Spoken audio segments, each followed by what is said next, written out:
دوستو یاد رکھنا، تگڑا اور مضبوط جوان پتہ کون ہوتا ہے؟ جس کی نظریں پوری طرح اس کے کنٹرول میں ہوں۔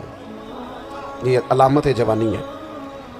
جس آدمی کا پوری طرح، دو لوگ دنیا میں کبھی کوئی کارنامہ سر انجام نہیں دے سکتے، ایک جو حرام کھاتا ہو، ایک جس کی نظر ناپاک ہو۔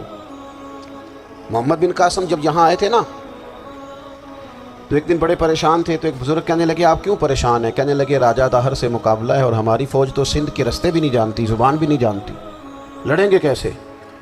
دو چار دن کے بعد ان بزرگوں کی دوبارہ محمد بن قاسم سے ملاقات ہوئی تو بڑے خوش تھے۔ کہا اب آپ کیوں خوش ہیں؟ کہنے لگے وہ میرا مقابلہ نہیں کر سکتا، میں نے تحقیق کر لی ہے۔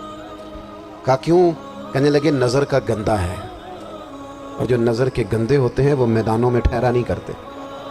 میدان کے لیے نکلنے کے لیے پاک جوانی کی ضرورت ہوتی، تطہیر مزاج ہونا ضروری ہوتا ہے، پاکیزہ افکار اور سچی اور سچی ستھری سوچوں کا ہونا ضروری ہوتا ہے۔